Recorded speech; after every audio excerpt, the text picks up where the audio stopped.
The Power of Four is the first book in the Legacy of the Goddess series. It is a tale of fantasy, magic, and adventure, set in ancient Egypt in the mythical village of Neten on the banks of the great sacred river. Chapter 8. Ezra and his father. After his rite of initiation, things went back to normal. Ezra had to recover from it all and did not attend to his studies as he should have. Today he was up early. He had to study as his teacher had given them plenty of work. He walked to the hall of learning. He could see his friends studying their lessons their teacher had given them to learn. He knew some of it, but never got the time to study the whole classical text. Some of the students were really good at it, but they did not have to work day and night at their uncle's shop. He thought sourly. Be careful, dear one. It helps no one if you get angry. All this learning will make you a powerful person one day, said the voice softly. I don't want to be powerful. I just want to be left alone by people around me and be at peace, thought Ezra furiously. The day did not go well for him. His teacher scolded him for not completing his text work, and the other students made fun of him. He felt sorry for himself and was in a bad mood when he came home. He thought the rite of initiation would change his world, but everything remained the same. He saw his mother sipping tea and talking to herself. Ma, will I ever talk to my father? You keep saying he loves me and thinks of me. Then why does he not talk to me? Asked Ezra. There was a complete silence in the room, where his mother sat sipping her tea. Why don't you say something? Asked Ezra. Your father is here. I'm talking to him, said Arya calmly. Seeing Ezra's excited face, she said, He's not here in person. I am connecting with him through the power of thought. Some people connect this way. He is busy. He may not have the time for you. No time for his only son, said Ezra angrily. Let it go, Arya. She could hear her husband telling her.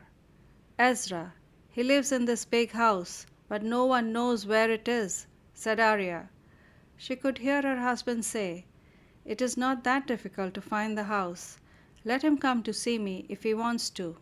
And she continued, I don't know if you can find the house or see your father. Do I have your permission to see him? Asked Ezra. Yes, said his mother, and made a sweeping motion with her hand as if settling the matter once and for all. She looked up from the teacup as Ezra stormed out of the room. She could see her husband and knew he was thinking of her and missing her. She always felt a tugging sensation in her heart whenever he thought of her. Your son is coming to meet you after all these years, she said to her husband. The tugging sensation vanished. Arya thought of the time she first met him. She remembered it as if it was yesterday. The breeze from the river felt refreshing. The air in the courtyard fragrant and warm. It was afternoon. The whole place felt alive. Birds chirping, people putting up garlands of flowers, fruits for the evening ceremony. There was enchantment in the air. The sun was high up in the sky. Two young people were busy cleaning the large courtyard of an old house. It was surrounded from all sides by tall columns decorated with various motifs of plants and flowers. You do know this place will not stay clean for long. The breeze will bring with it dried leaves and dust, said the boy smilingly. He could not keep his eyes off this pretty girl who had come to help. It is springtime. The dust will blow. What do you expect? Said the girl, looking into his brown eyes. Earlier that day his father had told him about her. She is a powerful magician from a line of high priestesses. Help her. She will be conducting the lunar ritual tonight, his father had said. The boy, a Magi himself, was not interested. I am busy, father. You know you should ask Oros for this sort of thing, he had said. There was a lunar ritual held every fortnight in this house.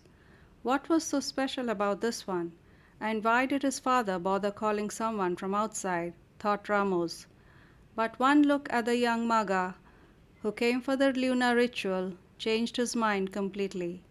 They laid out the large selenium crystals in a circle. The girl, who was mostly silent the entire time, was wondering about the boy who was so completely smitten by her. She prided herself on keeping her composure. She watched discreetly as the boy tried to catch her attention. He seemed very self-assured for his age. She was alarmed at the attention he gave her. Her teacher had not prepared her for this. The boy's younger brother, however, behaved more normally with her. He was a cheerful boy who helped her with the herbs and spices to be laid out for the ritual. "I have a small shop where I sell herbs and such, to earn money. My family doesn't pay me, you know," he grumbled good-naturedly. He could see that his older brother was completely smitten by this girl, and he could understand the girl's uneasiness. "Who would want to have anything to do with my brother and father?" he wondered to himself. "Not anyone sane, I know," he thought, shaking his head. "Always up to intense stuff like mind manipulation, exorcism, yet rarely caring about people's feelings, which were always wounded if anyone got too close to them." Their mother had tried to get the three to work together, but it failed. Oros loved people, but his brother and father looked down at them, as if they were of an inferior race. The whole extended family of theirs was afraid of his brother, who was scary enough as it is. But seeing him follow this girl like a puppy was something so funny he would not miss it for anything. Arya smiled as she thought of how she drew down the moon and poured the lunar essence into the silver vessel, surrounded by their near and dear ones. She had felt as if the moon goddess was blessing their union. Their marriage was held in the sacred temple of the moon goddess. The Magai was completely overwhelmed with love for Arya. He could not believe he had met his twin soulmate. The chemistry between the two of them was palpable. The elders were aware of it and smiled at their love for each other. To the others they seemed to be the reflection of the divine male and his consort. The two powerful young magicians were impressive together with their combined strength. Their people acknowledged them as the divine emperor and empress of the priestly world. When Ezra was born, his father was very happy. The fame of Arya and Ramos grew far and wide, and they did very well for themselves. As their wealth and power increased, so did the danger to their safety. The threats to their life grew. It was as if there was no place in the world for their love to thrive, as if people were jealous of them. It was becoming impossible for Ezra to be seen with his parents outside the safe premises of his home. There was a threat to their life, to their beliefs and their way of life. Other magicians wanted what they had.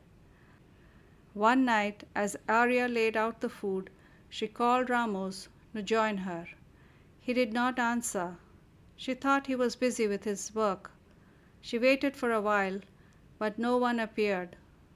With a sinking heart she realized her husband was gone. They searched for him, but no one could find him. He had hidden himself and become invisible to the world. Crestfallen, Arya lived in the large house with her baby, in the hope that her beloved husband would return. She felt the terrible loss, isolation, and sadness until she could not bear it any longer.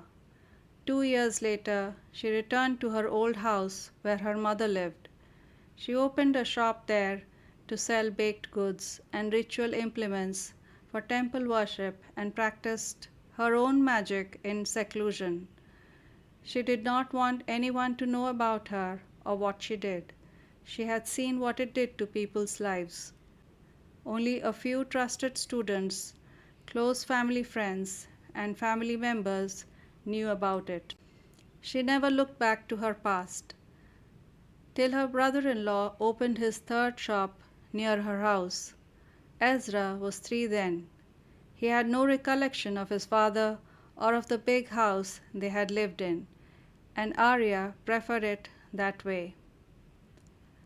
Far away in an undisclosed site, Ramos sat alone in his house and thought of how his dear son wanted to see him and talk to him. He was grateful he could connect with Arya through his thoughts. It was one thing no one could ever interfere with. He could hear Ezra talking to his mother. How he longed to be there for his son. He wanted to be with his family. Though students from all over the world came to his sanctuary to study and learn, they could not replace his family. The school of learning he had opened was a place difficult to find, and people who came were invited by him. He had found it hard to practice and earn money for his family, since his opponents, who did not believe in his brand of magic, created obstacles which got him in trouble if he resisted. Over time, he constructed a house that had a maze of canals. It was difficult to reach the house, much less find it. Little Ezra could not go outside and play in the sand. No one knew where they lived, so there were no visitors. Arya got very lonely.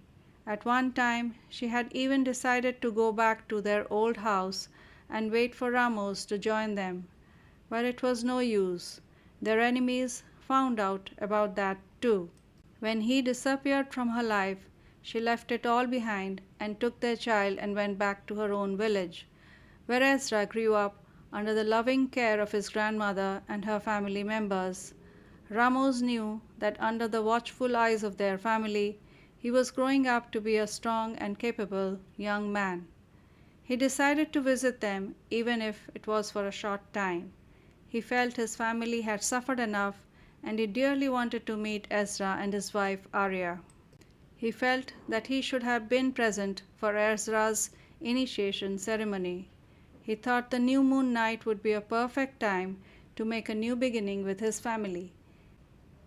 He made preparations for the visit. When he told Arya about it, she asked him to be careful. Thank you for listening. This was a chapter from The Legacy of the Goddess, Power of Four. Tune in every Friday for a new chapter. You can also buy the whole book right now. Visit legacyofthegoddess.gumroad.com to buy The Power of Four in both written and audio format, as well as a special discounted bundle.